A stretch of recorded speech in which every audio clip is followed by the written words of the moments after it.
two black men and the murder of 5 police officers in Dallas. Bryan Stevenson is the founder and executive director of the Equal Justice Initiative. The nonprofit group is dedicated to overturning wrongful convictions. His team represents clients whose cases may be marked by racial bias or prosecutors' misconduct. It has helped more than 115 wrongly condemned death row prisoners. Stevenson has won an award for fighting poverty and challenging discrimination in the criminal justice system, and we are pleased to have him. Welcome. Thank you. Let's talk about the presumption of guilt.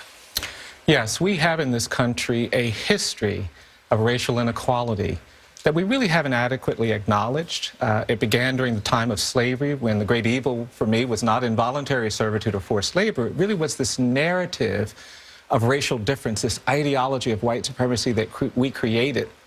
And we burdened black people with these presumptions, with these prejudices. And we never really talked about that. The 13th Amendment doesn't deal with that. And it was fueled by this era of lynching. For decades, we tolerated victimization of black and brown people who were terrorized. And then we codified a racial hierarchy through segregation.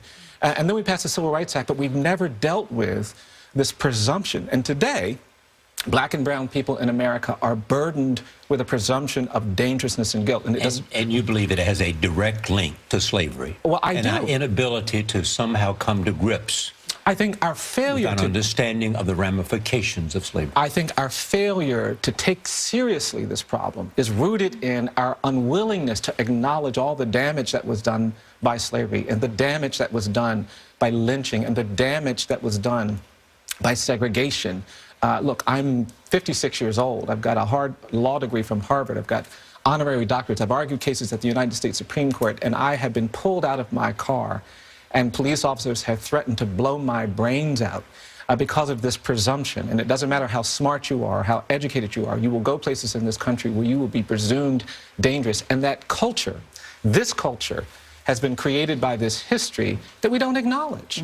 So you're saying, Bryan, that it's so much bigger than what we're seeing? Because I hear people say, look, that was 400 years ago. Why do you keep bringing this up? It's much bigger than what we're seeing today. It is much bigger, yes. These shootings, in my judgment, are symptoms of a larger disease.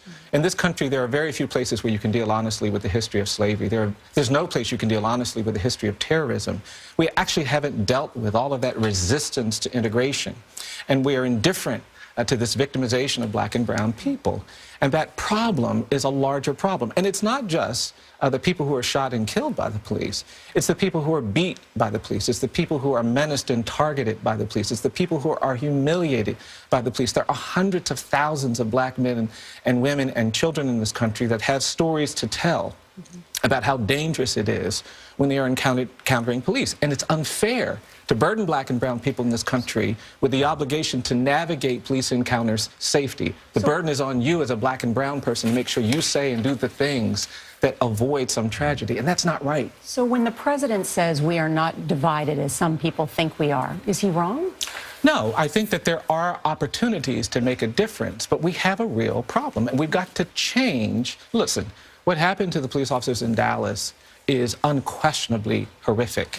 And there will be no debate about the wrongfulness of that act. I grieve for those officers and their families. But there should also not be a debate about the wrongfulness of what happened in Baton Rouge and in Minnesota and in too many other places. And there will be a debate. Is that conversation happening, though? When you see tens of thousands of protests, people in protests, in all these different cities. Is there a movement afoot, though, to address that? Well, there is movement, there is reaction, but we've got to change the culture of policing. How do you do that? Well, you have to begin talking differently about what a police officer is. We have too many police officers in this country that think of themselves as warriors, not as guardians. You've got to change that culture. If 90% of the police training in many of the 18,000 police departments is all about shooting and fighting and not about implicit bias, you're going to see more of these encounters. Do you think it's a matter of training? Do you think that that is the issue, a matter of training? I think training is the beginning. I think our police officers ought to be the most sophisticated people in American society when it comes to not being directed by implicit bias, because they're armed, because they have responsibilities.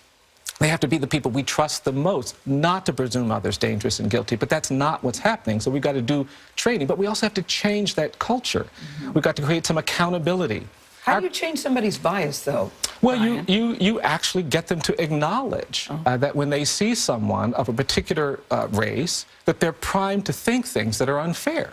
And, you know, we've had to change our bias in the climate control area, right? We used to think it was appropriate to spray things and to use fossil fuels, but we learned some things and we've changed our behaviors. I think we're equally at risk by the smog created by our history of racial inequality, which we've all been breathing in, which has made us see black and brown people as dangerous and threatening and menacing when we're just trying to live our lives like everybody else. And there are ways that if we begin to acknowledge that, we have to create more shame about the police misconduct that we have tolerated. We've got to create more shame about segregation, more shame about lynching and terrorism, more shame about slavery. And when we feel that shame, we feel the act to do something reparational, something remedial. And that's not happening in police culture as much as it needs to. But I also think it's important not to paint the police with one brush either. The way some people are saying the blacks are being painted by one brush, I think it's very important not to paint the police departments with one brush too. I don't think there's any question about it. We have thousands of black police officers in this country. There are thousands of police officers who very much are committed to public safety. And that commitment has to be honored by changing the culture in a way that we can trust one another. We've done so little in this country to hold police officers accountable. Good police officers want to be held accountable. But when you have the court saying it's okay to lie and cheat, when we kind of tolerate this deception, when we don't respond as a community, black and white, brown and other, to these horrific shootings of young men of color, we're going to foster this continuing divide. Bryan Stevenson. Thank you, Bryan. It's great to see you. Thank you very much. Thank you for being here. Terrific.